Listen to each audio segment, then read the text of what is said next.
자, 오늘은 십계명의 언약이라는 제목으로 우리 함께 말씀을 나누도록 하겠습니다. 오늘 우리가 읽은 신명기 5장은 우리가 아주 잘 아는 십계명에 관한 말씀이 기록되어 있습니다. 이 십계명의 말씀이 신명기에만 기록되어 있는 것이 아니라 또 출애굽기에도 먼저 기록이 되어 있죠. 두 번 기록이 되어 있는데 이 두 번 기록한 까닭은 이 신명기에서는 이 세대가 바뀌죠. 광야에서 난 세대로 바뀌죠. 그래서 이제 신명기에서 여호수아로 들어갈 때는 광야에서 난 2세대들이 들어가기 때문에 다시 한번 신명기에서 하나님의 말씀을 모세가 전하고 있는 것이죠. 그래서 똑같은 말씀이 지금 두 번 반복되고 있습니다. 그런데 우리가 이 십계명을 생각할 때 보통 이제 이 계명으로만 이렇게 생각하는 경우가 많습니다. 우리가 이 주일학교를 잘 나오신 분이라면은 십계명을 외우시는 분들도 굉장히 많을 거예요. 저도 어렸을 때 십계명 다 외우고 다녔거든요. 근데 이 십계명을 외우면서 이게 이제 지켜야 될 계명이다라고는 많이 생각을 했는데 이것이 언약의 말씀이다라고는 잘 인식하지 못했던 것 같아요. 그건 너무 나중 뒤에 제가 깨달은 것인데 오늘 본문 말씀 2절, 3절 말씀을 한번 보시면은 2절에 이렇게 기록이 되어 있죠. 우리 함께 한번 읽어보겠습니다. 시작. 우리 하나님 여호와께서 호렙산에서 우리와 언약을 세우셨나니 3절. 이 언약은 여호와께서 우리 열조와 세우신 것이 아니요 오늘날 여기 살아있는 우리 곧 우리와 세우신 것이라 라고 말씀하고 있죠. 자, 2절 말씀 보시면은 호렙산에서 우리와 언약을 세우셨다라고 분명하게 말씀하고 있어요. 그러니까 이 십계명은 계명, 단순한 이 계명이다라고 생각할 것이 아니라 계명이지만 하나님이 우리에게 주신 언약이다라는 개념을 가지고 있으셔야 됩니다. 단순히 이렇게 지켜야 되냐 말아야 되냐 이 수준으로 우리가 이 계명을 생각해서는 안 된다는 거예요. 이것이 왜 우리에게 약속의 말씀으로 주어졌는가 거기까지 오늘 한번 생각을 해보셨으면 좋겠습니다. 자, 3절 말씀을 보시면은 이 언약은 여호와께서 우리 열조와 세우신 것이 아니라 오늘날 여기 살아있는 우리 곧 우리와 세우신 것이라. 이 말씀을 보시면은 마치 열조랑은 세우지 않은 것이다 라고 이렇게 들리는 것 같지만 이게 그런 의미가 아니라 이 의미는 하나님의 약속은 모든 세대에 걸쳐서 살아있는 자들에게 유효한 것이다 라고 말씀하고 계신 거예요. 그러니까 언약의 연속성이죠. 그러니까 지금 앉아있는 우리에게도 이 언약이 유효한 거예요, 여러분들. 지금 신약시대에 왔다고 하나님께서 이게 주신 이 계명의 뜻이 바뀌지 않습니다. 왜 바뀌지 않는지는 이따 읽어보시면 알 거예요. 그런데 여기서 의문이 하나 생기죠. 하나님께서 이렇게 구원하시면 되는데 왜 인간들에게 이렇게 약속을 하실까요? 그냥 잘 먹고 잘 살게 해주시면 되잖아요. 구원해 주셨으면. 근데 하나님께서 약속을 하신단 말이죠. 왜 약속을 하실까요? 이걸 한번 좀 먼저 생각을 해봤으면 좋겠습니다. 하나님께서요 약속을 하시는데 이 성경 자체가 구약과 신약이지 않습니까? 그 약속을 중심으로 이루어져 있단 말이에요. 근데 이 약속의 중심에는 하나님이 택하신 인물이 하나씩 있었죠. 그게 세대마다 걸쳐져 있어요. 그래서 처음에는 하나님께서 아담에게 약속을 하시고 두 번째는 노아에게 약속을 하시고 아브라함에게 약속을 하시고 모세에게 약속을 하시고 다윗에게 약속을 하시고 마지막으로 예수 그리스도를 통해서 우리에게 약속을 하셨습니다. 그렇다면은 우리가 왜 이 중심적인 인물들에게 하나님께서 약속하셨는가 이거를 좀 생각을 해보셔야 되는데요. 먼저 왜 이 언약을 세우셨는가 요거를 파악하기 위해서는 이 언약이 어느 시기에 주어졌는가 이걸 먼저 우리가 생각을 하셔야 돼요. 먼저 하나님께서 아담에게 약속을 하셨죠. 그 약속이 언제 주어졌는가 한번 아담에게 주어진 그 약속의 말씀을 우리가 한번 읽어보겠습니다. 창세기 3장 15절 말씀인데요. 스크린을 보시면서 안 찾으셔도 돼요. 제가 찾아왔습니다. 창세기 3장 15절을 보시면서 우리 함께 읽어보겠습니다. 시작. 너로 여자와 원수가 되게 하고 너의 후손도 여자의 후손과 원수가 되게 하리니 여자의 후손은 내 머리를 상하게 할 것이요 너는 그의 발꿈치를 상하게 할 것이니라 하시고. 자, 이게 하나님께서 아담에게 하신 언약이에요. 근데 이 언약이 어느 시기에 주어졌습니까, 여러분들? 이렇게 질문하시면 약간 당혹스러우신가요? 이 언약이 우리가 잘 알듯이 아담이 하나님의 말씀에 불순종한 이후에 주어졌죠. 하나님이 선악을 알게 하는 나무의 실과를 따먹지 말라 라고 이렇게 명령을 하셨는데 아담이 그 말씀에 불순종한 이후에 주어진 말씀이란 말이에요. 이 언약이. 그래서 하나님께서 아담에게 이렇게 말씀을 하시는 거죠. 여자의 후손이 이 뱀, 사단의 머리를 상하게 할 것이다. 이 상하다는 단어가 뭐냐면 아예 부숴버린다는 얘기예요. 근데 하나님께서 이 아담과 언약을 맺으실 때 불순종하면 정령 죽으리라고 말씀하셨지 않습니까? 하나님께서는 근데 물론 아담이 이 죄로 말미암아 사망이 들어왔지만 이 세대에 걸쳐 그냥 바로 죽이시지 않고 이 언약을 맺으시면서 무엇을 약속하시냐면 후대를 약속하시는 거예요. 그래서 여자의 후손을 통해서 완전히 사단의 머리, 사단의 권세가 부서진다라는 약속을 하시는 거죠. 이 약속의 말씀을 아담이 알아들었어요. 아담이 알아듣고 아내의 이름을 어떻게 지었습니까? 하와라고 지었어요. 하와라는 뜻이 뭡니까? 산자의 어미다라는 거예요. 내가 이제 살았다라는 걸 깨달은 거죠. 그렇게 시간이 흘러서 노아의 시대에 이르죠. 노아의 시대에 이르렀을 때 이 노아의 세대를 성경이 어떻게 표현하냐면 창세기 6장 5절을 보시면은 이렇게 말씀을 하고 있습니다. 한번 함께 읽어보겠습니다. 시작. 여호와께서 사람의 죄악이 세상의 관영함과 그 마음의 생각의 모든 계획이 항상 악할 뿐임을 보시고. 노아의 시대가 어땠습니까? 사람의 죄악이 관영했다. 그 마음의 계획이 항상 악했다라고 말씀해요. 이때 하나님께서 누굴 택하세요? 노아를 택하시죠. 노아를 택하시고 구원의 길을 예비해 주세요. 그 구원의 길이 뭐였습니까? 방주 안으로 들어가는 거예요. 방주를 짓고 방주 안으로 들어가는 거예요.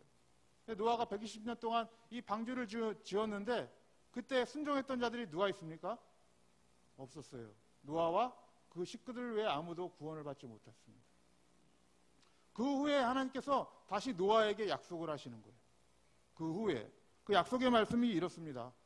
창세기 8장 21절에 보면 왜 인간들하고 약속하시는가 이렇게 말씀을 하고 계세요.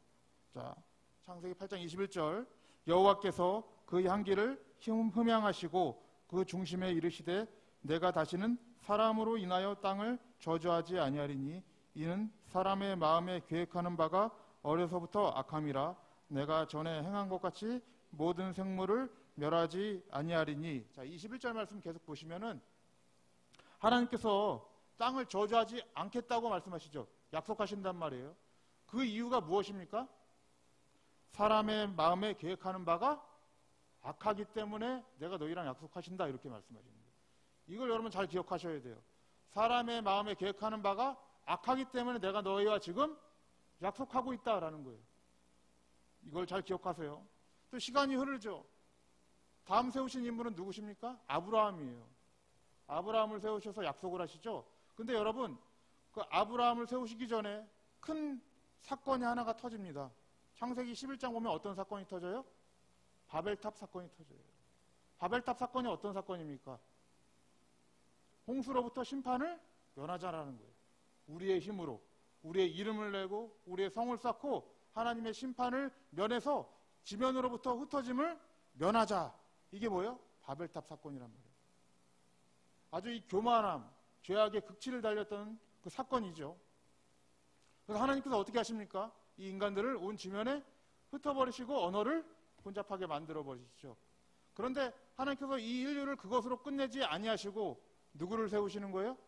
아브라함을 세우셔서 큰 민족을 약속하시고 그 하나님의 택하신 백성들을 다시 이루어 나가시겠다는 의지를 보여주시는 거예요.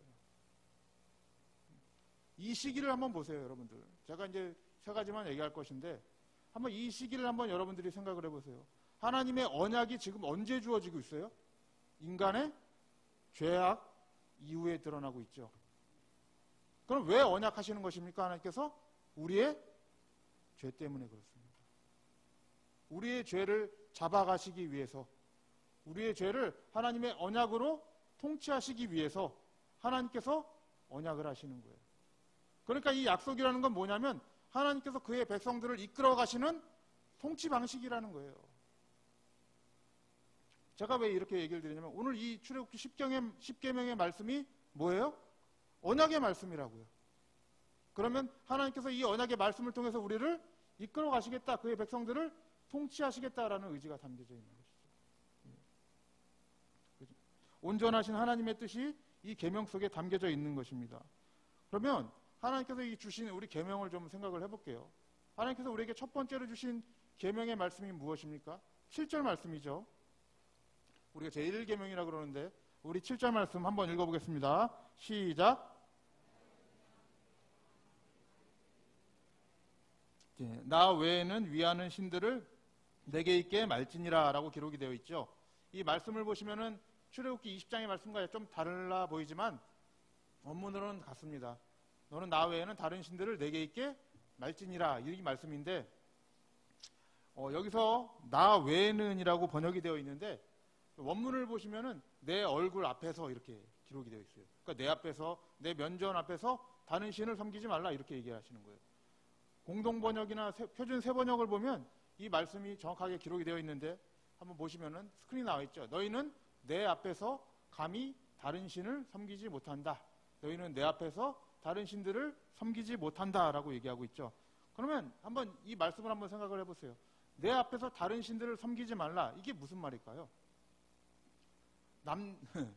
남녀가 교제할 때 한번 생각을 해보세요. 남녀가 교제할 때 처음에는 열렬히 불타오르는 그 감정으로 잘 연애하죠. 그러다가 시기가 지나면 어떻게 됩니까? 서로가 서먹서먹해지고 소원해지면서 스마트폰만 바라보고 있죠. 그러면서도 뭘 얘기를 해요? 한눈 팔지 마라, 그죠? 딴 눈 팔지 마라, 이런 얘기 하잖아요. 지금 이 말씀이 그런 겁니다. 내 앞에서 다른 신을 섬기지 말라, 이게 무슨 말일까요, 여러분들? 너희는 나 외에는 다른 데로 한눈 팔지 말라는 거예요. 다른 데로 눈 돌리지 말라는 것이죠. 나만 바라보라는 거예요. 그러니까 이 계명 안에서 우리가 하나님의 심정을 좀 읽으셔야 된다는 거예요. 나만 바라봐라. 여러분, 이 말씀이 지금 출애굽 이후에 주어진 말씀이잖아요.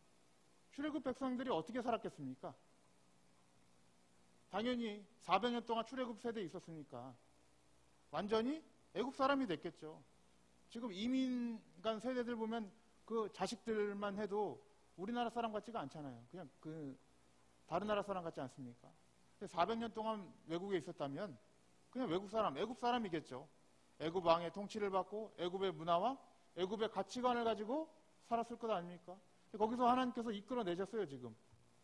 이끌어내시고 이들에게 가장 하시고 싶은 말이 뭐였던 거예요?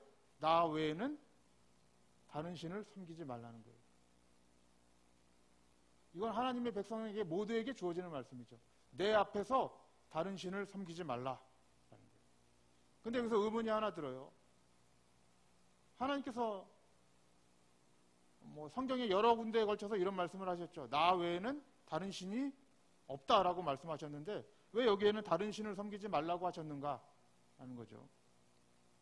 자, 신명기 우리 앞장만 넘겨보셔도 신명기 4장 35절에 보면은 이것을 내게 나타나시면 여호와는 하나님이요 그 외에는 다른 신이 없음을 내게 알게 하려 하심이라, 이렇게 돼 있죠. 다른 신이 없다라고 분명하게 말씀하고 있는데 왜 여기서는 다른 신을 섬기지 말라고 할까요, 여러분들?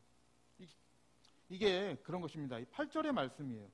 8절의 말씀을 보시면 이해가 가는데, 자, 다음 절 한번 함께 읽어보겠습니다. 시작. 너희는 자기를 위하여 새긴 우상을 만들지 말고 위로 하늘에 있는 것이나 아래로 땅에 있는 것이나 땅 및 물속에 있는 것에 아무 형상이든지 만들지 말며 라고 되어 있죠. 이 말씀이 무엇이냐면은 이런 거예요. 다른 신이 있다는 걸 인정하시는 게 아니에요. 하나님을 어떻게 만들어버리는 거예요? 다른 신으로 만들어버리는 거죠. 어떤 형상을 만들어서 자기를 위해서 어떤 형상을 만들어서 그것을 섬기고 그것들에게 절하게 만드는 거예요. 다른 하나님을 만들어버리는 것이죠. 그러한 사건이 실제적으로 출애굽기에 있었어요. 언제 있었냐면 아론의 송아지 사건이죠. 시내산에서 모세가 십계명을 받고 있을 때 그 돌판에 우리가 얘기하듯이 잉크도 마르기 전에 그 밑에서는 어떤 일이 있었어요? 송아지 사건이 있었죠. 출애굽기 32장이란 말이에요. 그 사건을 한번 보세요. 그 사건이 하나님을 어떻게 만들어 버렸는지 우리 한번 읽어보겠습니다. 여러분들 출애굽기 32장 보시면, 자 1절 보시면 이렇게 돼 있죠. 백성이, 스크린을 보세요. 백성이 모세가 산에서 내려옴이 더딤을 보고 모여 아론에게 이르러 가로되 일어나라, 우리를 인도할 신을 우리를 위하여 만들라. 이 모세 곧 우리를 애굽 땅에서 인도하여 낸 사람은 어찌 되었는지 알지 못함이니라.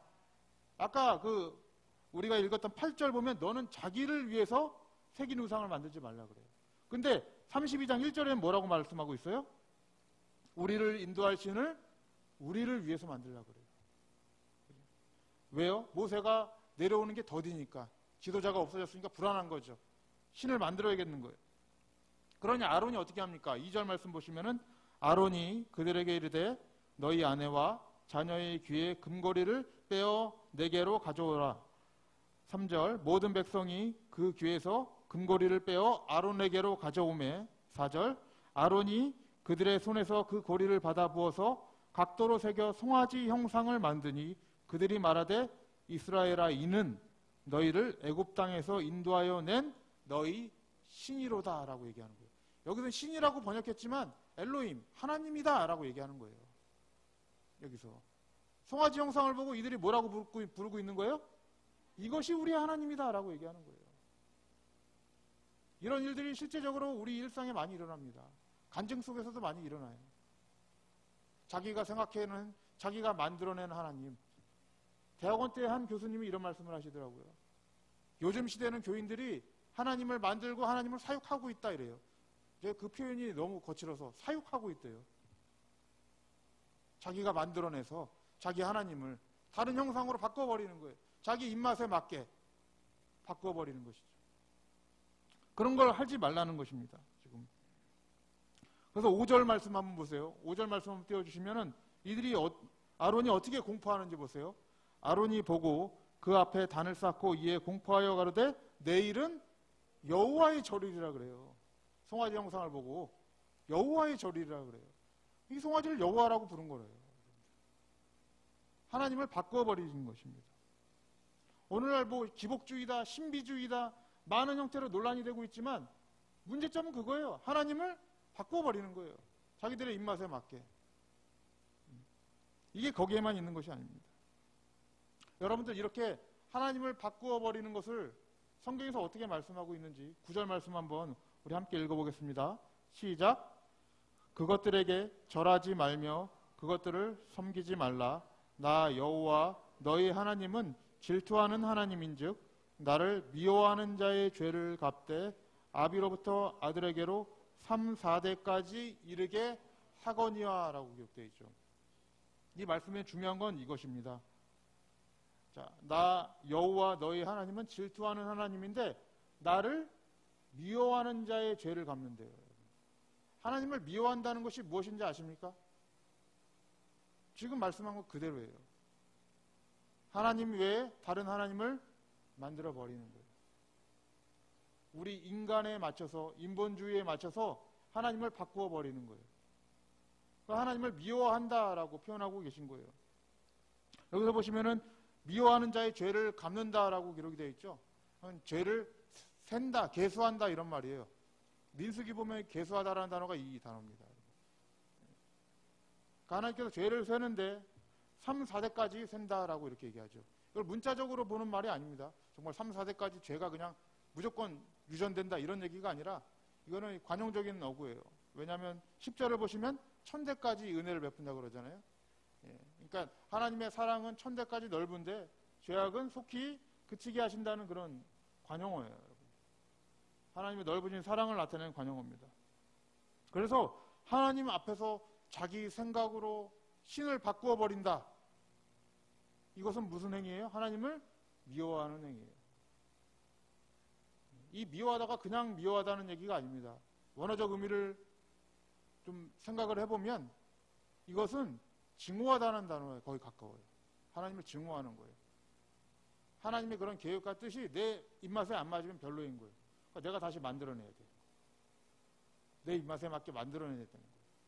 하나님이 굉장히 싫어하신다라고 말씀하고 계시는 거예요. 이것이 출애굽한 백성들에게 하나님의 이제 백성의 반열로 들어온 이 이스라엘 백성들에게 첫 번째로 강조하시는 말씀이에요. 오늘날 여러분 하나님의 이 마음이 하나님의 백성들에게 다르게 적용이 될까요, 여러분들? 똑같이 적용이 돼요, 여러분들. 우리들에게도 똑같이 적용이 돼요. 우리 안에 이렇게 얘기하실 거예요. 다른 하나님 제발 만들지 말라. 다른 형상 만들지 말라. 말씀하고 계실 것입니다. 사랑하는 성도님들, 우리에게 말씀을 보면 꼭 이렇게 질문하신 줄 말아요.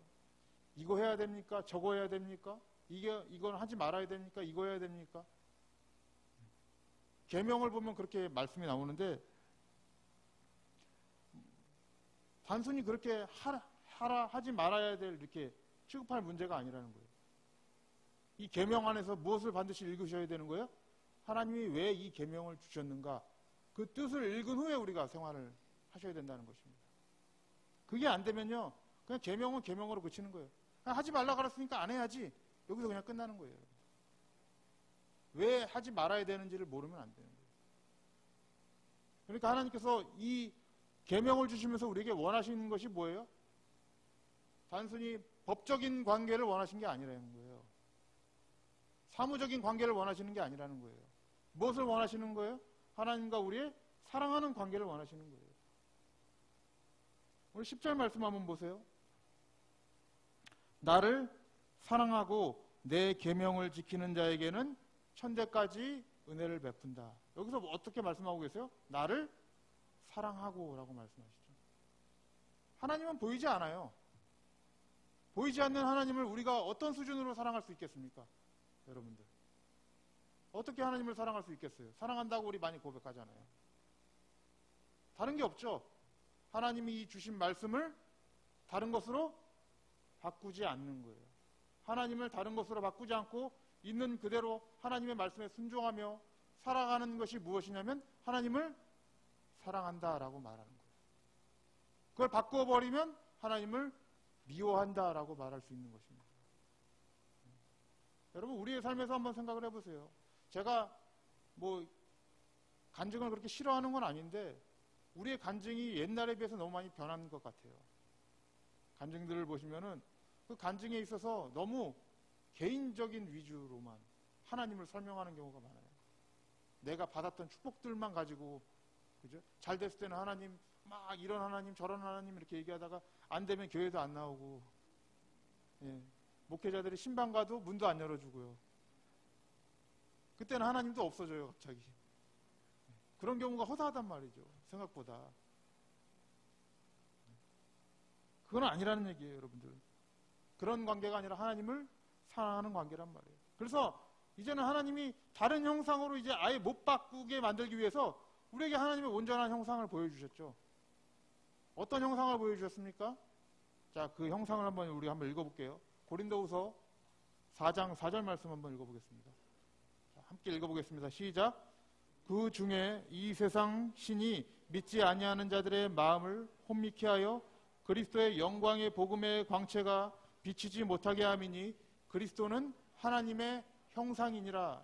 여기 보시면 그리스도가 하나님의 형상이다라고 얘기하죠.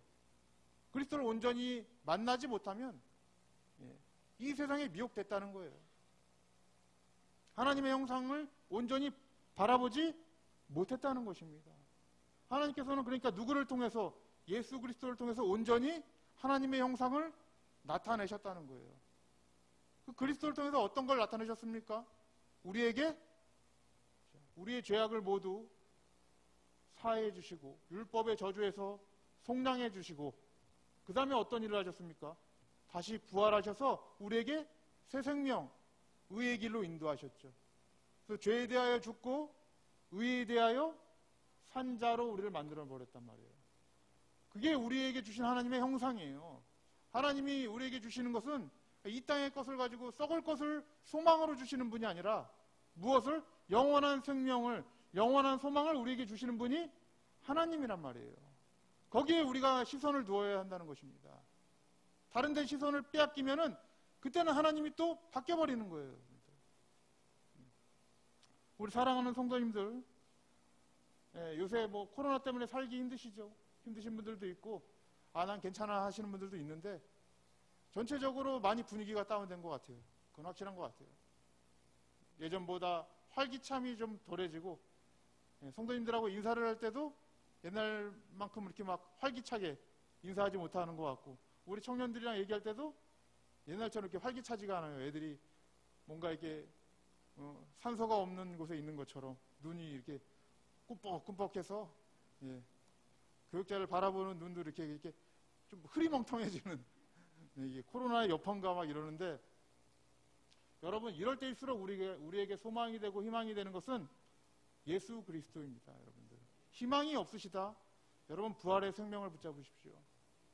내가 연약하고 죄 때문에 일어날 힘이 없다? 십자가를 붙잡으시길 바랍니다.